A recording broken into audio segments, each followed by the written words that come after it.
Família, estou aqui num momento de reflexão. Um momento que eu estou pensando muito na minha vida.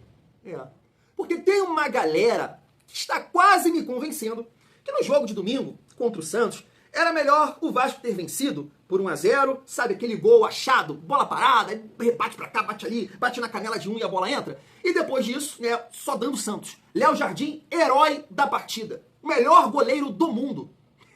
Tem uma galera quase me convencendo nesse sentido. Não adianta nada, 6-0, só fica pra resenha, e não sei o que, era muito melhor o Vasco ganhar 6 jogos por 1-0. Sim, Mas será que a gente não pode ter um outro olhar, uma outra ótica? Que esse tipo de jogo, esse tipo de atuação dá confiança, é difícil ver um time que está na situação do Vasco ganhar dessa forma. A não ser que aconteça ali alguma coisa, um jogador expulso do outro time, um outro jogador expulso, aí você consegue ampliar ali o placar. Mas a maneira que o Vasco ganhou do Santos, que isso, cara? Minha filha, eu tô aqui fazendo os cortes, preparando, Galvão Bueno, Vampeta. Sabe quem tava lá no Morumbi assistindo Santos e Vasco? Capelanes, com faixa e tudo na cabeça. É isso, eu vou fazer aqui, eu vou. Então até minha filha, minha filha tem 3 anos, ela cantou, papai, uma goleada incomoda muita gente. 6-0 incomoda muito mais. Pois é isso. Mas dentro dessa resenha, família, vou pegar aqui o gancho do Galvão Bueno falando desse resultado e mirando o jogo contra o Botafogo na Copa do Brasil. Tem o Vampeta falando desse resultado e mirando o jogo contra o Juventude. E o Capelanes, fica na zoação porque... Ele foi lá assistir o jogo e tomou de 6, torcendo pro Santos. Isso é bom demais. Família, vamos falar aqui também do Andrés Gomes, apresentado de forma oficial, anunciado de forma oficial. A gente tem uma resenha aqui também, sobre mercado da bola. Vamos falar sobre zagueiros e tem mais uma informação aqui, mais detalhes sobre o meia atacante Matheus França e muito mais. É isso, tem muita resenha nesse vídeo, mas antes, deixa eu te pedir aquela moral. Se não for inscrito aqui no canal Vasco em Família, se inscreve, deixa o like, ativa o sininho para não perder os próximos vídeos e comenta e dá aquela hypada para fortalecer o trabalho do Thiagão. Tava esquecendo aqui, família, que a gente vai exaltar também mais uma vez Felipe Coutinho, trazendo André Balada e também jornalista Formiga. Uma resenha show de bola também pra gente projetar esse jogo aí contra o Juventude. A gente tem aqui uma outra informação sobre Pablo Verratti. Na sua visão, titular ou tem que ficar no banco? Diniz me parece que já tomou a decisão de colocar o Verratti. A gente vai trocar uma ideia sobre isso. Quer mandar uma peça do Vascão? Tá no lugar certo. O Vasco em Família tem uma parceria com a Fute Fanatics. É isso mesmo. Todos os links tá aqui separado, bem organizado. Camisa branca, preta, de goleiro, suporte. Todas as camisas do nosso Vascão, comprando no nosso link, vai estar fortalecendo aqui o trabalho do Thiagão. Fechou? Vamos seguir a nossa resenha pra gente falar do Andrés Gomes, anunciado aí de forma oficial. Tá aí a arte, que o Vasco divulgou. Tá aqui também, não sei nem falar o português direito. Aí você me complica, Vasco da Gama. Bem-vindo a Vasco da Gama, Andrés. Que um 6-0 não faz, família. Destacar aqui também, que ele deu uma entrevista, à Vasco TV e falou o seguinte, é um clube muito grande, com torcedores leais. Diniz me convenceu, vai me ajudar muito no futebol, disse o jogador. É isso, família. O Vasco também já divulgou aí, algumas imagens do treinamento, e ele tá participando ali, claro, separado do grupo, fazendo um trabalho físico. Ele disse, que tava com um problema no quadríceps, a gente ficou preocupado nesse sentido, mas família, se você não acompanhou a correria do Andrés Gomes, vai lá. Thiago, tu é muito carente. Ia fazer o quê? Só a correria dele ali, eu já fiquei, que isso, hein? Pega leve, irmão, que me arrepia assim. Já fiquei imaginando com o Coutinho, bola no ponto futuro, aquele lançamento e ele ganhando na velocidade do adversário. É a família vascaína. Então, assim, pela explosão dele ali, por esse trabalho físico, ele deve ter condições aí, o mais rápido possível de atuar. O Vasco regularizar tudo aí, essa parte de documentação, para o jogador nos ajudar. Tô botando aí uma expectativa, no trabalho do Admar. Eu sei que tem muita gente, comentando, poxa, Thiago, é o Lloyd 2.0, é mais um Lloyd. A gente espera que não, A gente espera que o Admar possa ter o êxito que o Paulo Brax teve na segunda janela, porque eu acho que essas contratações, ou os nomes que o Vasco tá cogitando nesse momento, passa muito pelo Admar.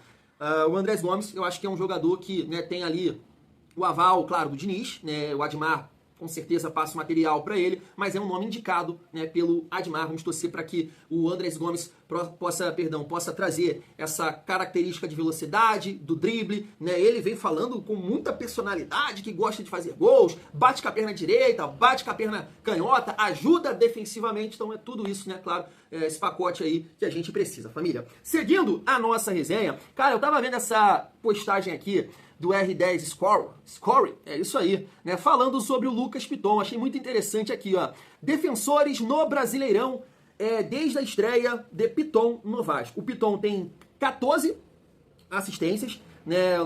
Na segunda colocação, William com 9, participações em gols, Reinaldo com 20 e Piton com 16. A gente vê aqui a importância do Piton, principalmente na parte ofensiva. Mas assim, cara, é interessante esses números aqui, porque a gente fica naquela questão, cadê o meio termo, né? Ou a gente ama, ou a gente odeia. Eu acho que a passagem do Piton, ele é muito positiva no Vasco, mas, né, é um lateral que infelizmente ele contribui com alguns vexames, né? Principalmente nessa parte defensiva. A gente pode lembrar aqui de vários gols nessa temporada, de um atacante subindo ali nas costas dele, né, ganhando com facilidade, ele mal saindo no chão, participando ativamente de derrotas, né, como Porto Cabello, Vitória, né, a derrota da maneira que foi um vexame, entre outros jogos. Então, assim, é um cara importante, é um cara que eu comentei com vocês que eu não venderia, né? Eu vi muita gente comentando assim, não, Thiago, vende, confia no Leandrinho, e acho que não é o caso, mas eu acho que a partir da próxima temporada é um jogador pro Vasco fazer um dinheiro, sabe? Fazer um dinheiro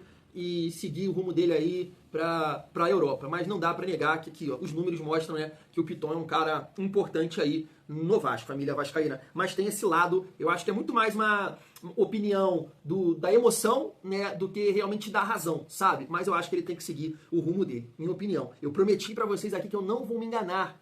Não vou ficar iludido com uma determinada atuação, porque já me fizeram passar muita raiva, inclusive esse ano. Nuno, também queria destacar aqui o Nuno rapidamente. Eu tava vendo essa postagem aqui do Plantão Vascaíno. Tá aqui, ó. A temporada de Nuno Moreira começou no dia 10 de agosto de 2024, no Casa Pia.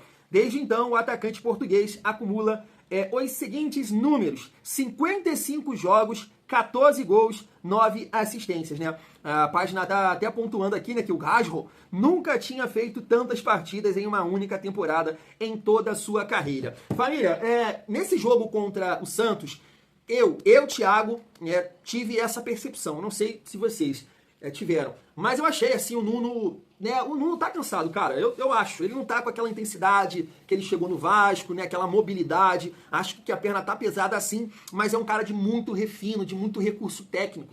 Cara, é muito qualificado o Nuno. O Nuno foi uma excelente contratação. O Vasco acertou muito com o Nuno. É um jogador realmente diferente. O que eu entendo, né, que futuramente ficando no Vasco, é claro, né, adaptado mais a essa questão de calendário, viagem, jogos, vai entregar muito mais, tem muito potencial, é muito inteligente, sabe? A jogada ali do primeiro gol, né, cabeça em pé, faz um belo cruzamento pro Piton. A jogada do Coutinho, muita gente pode falar, Thiago, nada demais. Na minha visão tá? Na minha visão, ainda mais na minha carreira de torcedor. Eu acho que qualquer louco ali da vida ia sair bicando a bola, para não, com tranquilidade, finge que ia bater com a perna ruim, que é a perna esquerda, faz Coutinho. Tanto que o Coutinho foi lá, é você, bolão, pô. Então o Nuno é muito qualificado, tem muito recurso. Mas entendo que essa parte física do Nuno tá pesando um pouco. O Nuno é um jogador que eu acho que, assim, em alguns jogos poderia ser preservado, poupado, para entregar mais, né, em outros jogos. Mas aí fica aquela questão das opções do Vasco. Por isso que a gente entende, né, que você contratando mais aí, né, vai chegar o Andrés Gomes, na verdade já chegou, já tá trabalhando aí. O Vasco tem a ideia de trazer um outro atacante, me parece que é muito nesse sentido também, né, família? De você preservar ali alguns jogadores. Eu, Thiago, tive essa percepção. De repente você vai falar, não, Thiago, não achei não, tá falando besteira aí, tá falando merda, ô Lorde Augusto. Mas eu achei o Nuno com a perna presa. Eu achei ele pesadão, mas tecnicamente é um cara que sabe demais e comprovou isso. Em nenhum momento eu falei que ele foi mal na partida, tá? Só tô pontuando essa questão física. Foi fundamental também na vitória, contribuiu com várias jogadas, né? Ele participa da jogada do Piton pro David, ele deu 2 assistências, então jogou muita bola. Vamos lá, vamos entrar aqui no assunto mercado da bola. Começar falando aqui com vocês sobre o Matheus França, destacando aqui mais um jornalista, que é o Fábio Azevedo, dizendo que o Vasco está apalavrado, né, com o Matheus França. Mas eu estava acompanhando aqui esse vídeo dele, e ele fala que o Cruzeiro recuou E aí não é a questão que eu levantei aqui com vocês do canal Detetives Vascaínos, né? Ah, o Cruzeiro desistiu da negociação, mas o canal Detetives Vascaínos pontuou que foi uma questão salarial, tá? A pedida salarial do Matheus França, o Cruzeiro achou um absurdo e deu um passo para trás. Então a gente não sabe como é que vai ficar essa situação. E aí, momentos antes de começar aqui a gravar esse vídeo, até esqueci não, acabei que eu não coloquei aqui, né, na nossa pauta, mas tem aqui, família, rapidamente aqui, vou colocar para vocês, que foi uma informação, me parece, do Pedrosa, agora há pouco no programa lá, né, no SBT. Tá aqui, ó. O Vasco é o clube mais próximo de acertar a contratação de Matheus França. Apesar de ainda não haver acordo, há boas chances de o jovem assinar com o Cruz Maltino por empréstimo. Então tá aí, vamos aguardar essa situação do Matheus França, que eu acho sim que é bom jogador, tem potencial, tem muito talento. Claro que pesa essa questão aí, né? Que ele tá há muito tempo lá no Crystal Palace e vem jogando pouco, mas eu acho que é um jogador que pode agregar sim. Entendo que não chega para ser titular, mas né, uma boa opção. E aí, não sei se futuramente vai acabar ganhando né, uma posição ali no Vasco, mas é aquilo que eu falo com vocês. Tem que ter também opções. Banco. Eu estava até vendo o David falar na Vasco TV, né, lá nos bastidores, muito bom por sinal o vídeo, ficou show de bola. 6-0, né? Por ano 6-0. O David fala isso. Que hoje a gente não deixou a peteca cair. Né? O nosso segundo tempo foi muito bom, porque a gente vinha falhando nesse sentido. Eu acho que também passa né, pelas opções, família vascaína. Vamos entrar aqui no assunto zagueiros, né? Porque a galera tá divergindo aqui né, no sentido das informações. Porque o jornalista Joel Silva disse que de fato o Vasco né, entrou em contato com o Besiktas, com os representantes do jogador, para entender a situação do Gabriel Paulista, tá? Um outro nome que foi levantado aqui pelo Diogo Dantas foi do Lucas Claro, né? Inclusive, me parece que um diretor do time que ele joga disse que o zagueiro não vai sair de forma nenhuma. Levantaram esse nome aqui, essa possibilidade, não sei se foi uma indicação do Fernando Diniz, porque o Lucas Claro né, trabalhou com o Diniz no Flucê, então é uma possibilidade. Mas aí, agora há pouco também, né, no SBT, o Pedrosa disse o seguinte, ó, o Vasco não negocia as contratações de Gabriel Paulista e Lucas Claro. A diretoria trabalha com outras opções para reforçar a zaga. E a ideia é fechar com 1 a 2 jogadores de nível para o setor. Então tá aí, né? Joel Silva disse uma coisa, né? Um outro jornalista outra coisa, e o Pedrosa vem dizendo que o Vasco não está negociando com esses dois nomes. Gabriel Paulista, eu não posso bater aqui na mesa e dizer que não é esse zagueiro de nível que ele está falando. Agora, se o Lucas Claro, eu não gosto muito não, cara.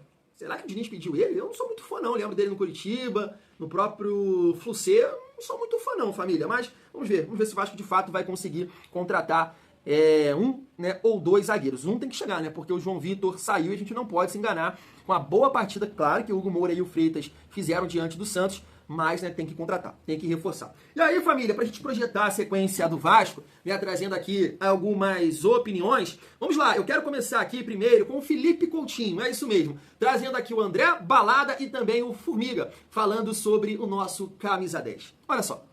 Cara, eu sou muito fã do Coutinho, cara. E vou dizer, hein, eu acho que... Cabe? Vou chutar em termos de temporada nos últimos 2 anos, eu acho. É uma das que ele tá fazendo mais gol, assim, mais tem gol e mais assistência. Tá começando a voltar a ser o Coutinho que não é ponto não, é quente. Você acha que cabe ele na seleção de volta, Dedé?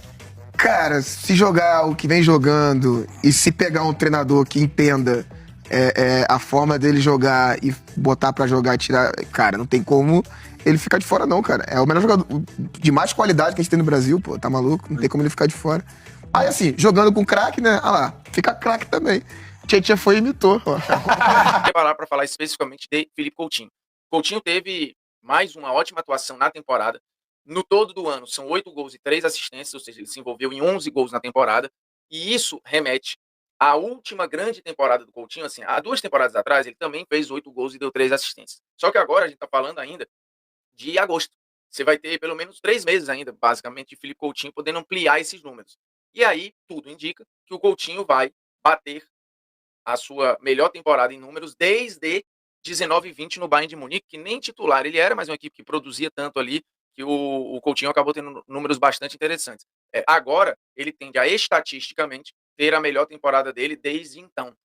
dependendo do recorte, pode ser que o Coutinho até supere aqueles números e tenha a temporada da vida dele em muito tempo. Então, assim, a gente está falando de uma notícia ótima pro torcedor do Vasco. Acho que é uma notícia para se comemorar o torcedor do Vasco. A movimentação do Coutinho foi muito interessante, caindo, obviamente, para buscar a bola ali, às vezes até como um 8, né?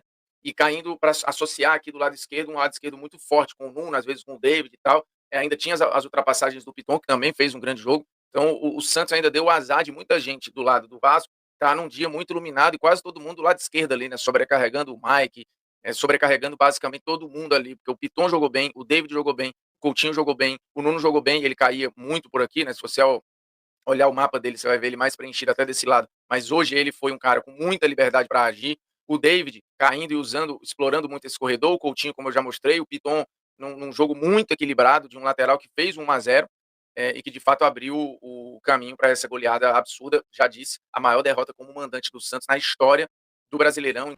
Posso acrescentar mais um ponto no que o André Balada e o Formiga falaram sobre o gênio Felipe Coutinho?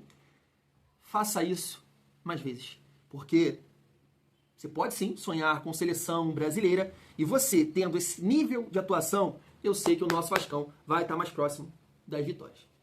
Fim de papo em relação a Felipe Coutinho. Não, a gente vai até tocar no nome do Felipe Coutinho agora na reta final do nosso vídeo, porque eu vou pegar aqui o Galvão Bueno, né, falando desse resultado e mirando o jogo contra o Botafogo, né, o Vampeta mirando o jogo contra o Juventude. Vamos zoar o Capelanes, que estava lá e viu esse 6-0 do Vasco, e debater aqui, né, a questão também do Verratti, se vai ou não ser titular nesse jogo contra o Juventude. Vamos lá.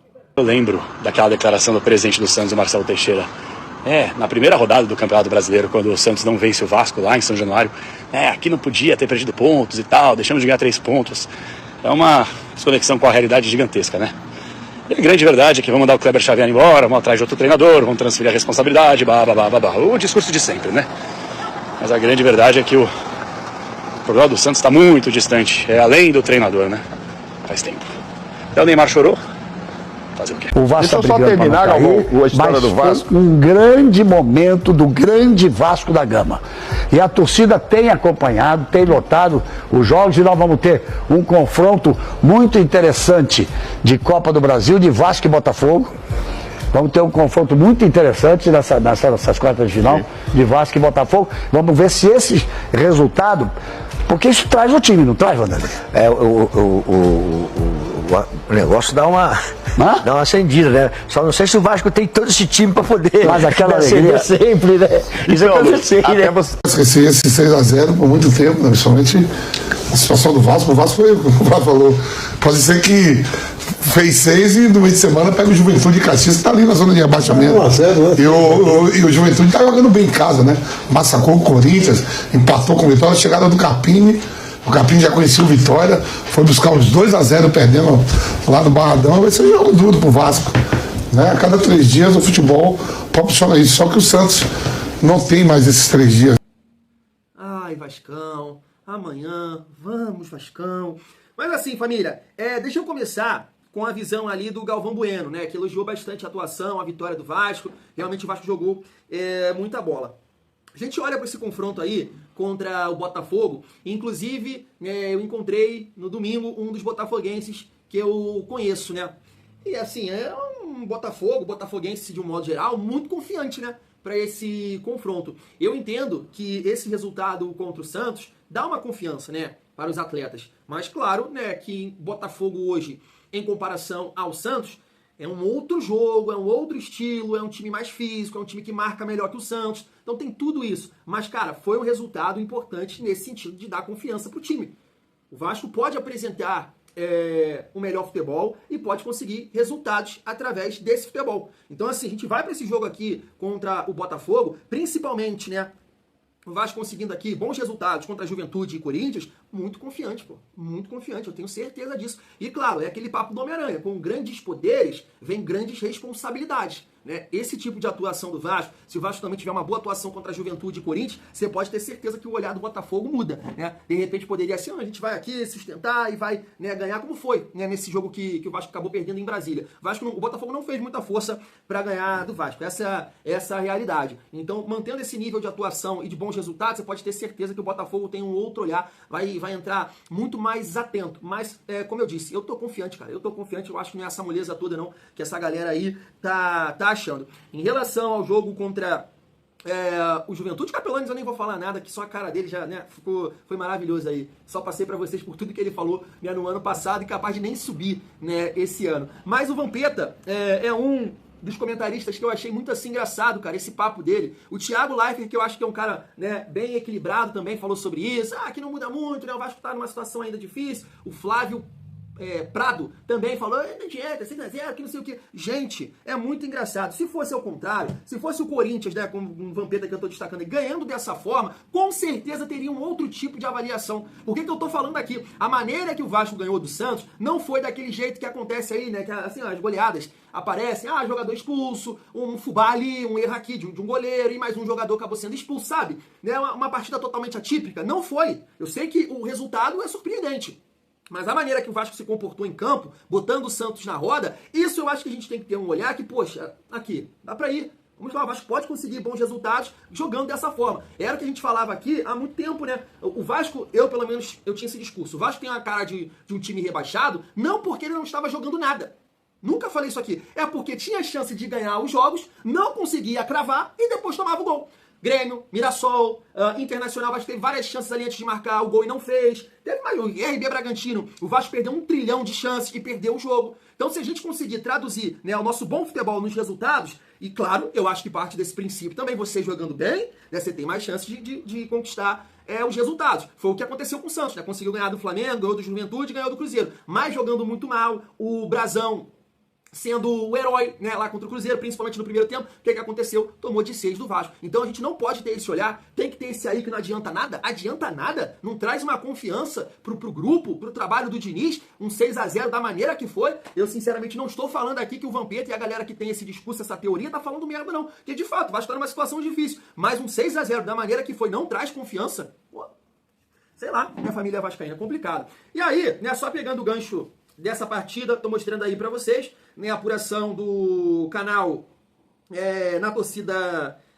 vascaínos, dizendo que uma fonte, né, dele, dentro do clube, disse que o Diniz vai optar, sim, pela volta do Verratti ao time titular. Tá na tela pra vocês. E assim, família, beleza, vou torcer pro Verratti, nunca vou entrar nessa de, meu Deus, Diniz, não sei o quê. Eu não faria isso. Eu acho que, poxa, a maneira que o Vasco se comportou dentro de campo, contra o Santos, essa grande atuação, você tem que valorizar isso. Você tem que valorizar. Você tem que dar moral pra quem atuou ali. E aí ele vai tirar, né, o David, que foi muito bem na partida. Eu não acho isso justo. Até porque pode ser uma questão de preservar o Verratti, que já tem seus 37 anos. Aquela teoria que a gente tem de utilizar ele em momentos, né, que vão favorecer ele, que é o caso do jogo contra o Corinthians, né, que é um time que joga mais fechado, né, buscando os contra-ataques. Então o Vasco vai precisar de ter um centroavante ali pra brigar e tudo mais. Assim, nesse pique. Mas não tem esse entendimento. Então vai tirar um jogador que foi muito bem, que foi um protagonista da vitória por 6-0 e colocar o Verratti dentro de campo. E aí muita gente, cara, que critica o Coutinho, e eu sou um desses caras que, a partir de um momento, né, eu comecei a criticar, mas eu sempre pontuei isso aqui.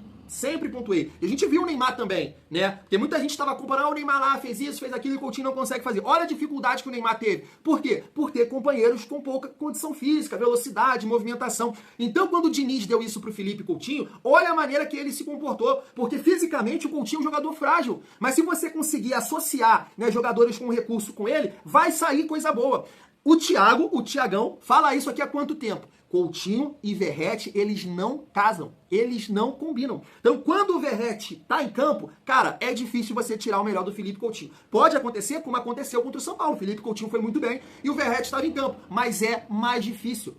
Porque o Coutinho é um cara que ele faz o jogo correr, o jogo andar, achando, tabelando, né, na tabela ganhando os espaços, ou fazendo o lançamento como ele fez para o David. E é justamente o que o Verratti não agrega no jogo do Felipe Coutinho. Não sou profissional, não sou treinador, mas eu tenho certeza do que eu tô falando e eu tenho certeza que o Coutinho mesmo entende dessa forma. Olha a maneira que o Vasco construiu o quinto gol.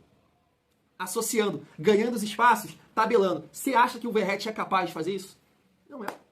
Não é. Então, vai voltar nesse jogo contra o Juventude. Vou ficar na torcida para que ele possa fazer 1, 2, 3 gols e nos ajudar a sair com a vitória, com os 3 pontos, que é o mais importante. Mas eu, Thiago, eu optaria pelo mesmo time, principalmente por ser um jogo fora de casa, jogando contra um time que não é tão técnico, mas é físico. Então, eu optaria por esse time de mais mobilidade na frente. Minha visão. A sua. Fui!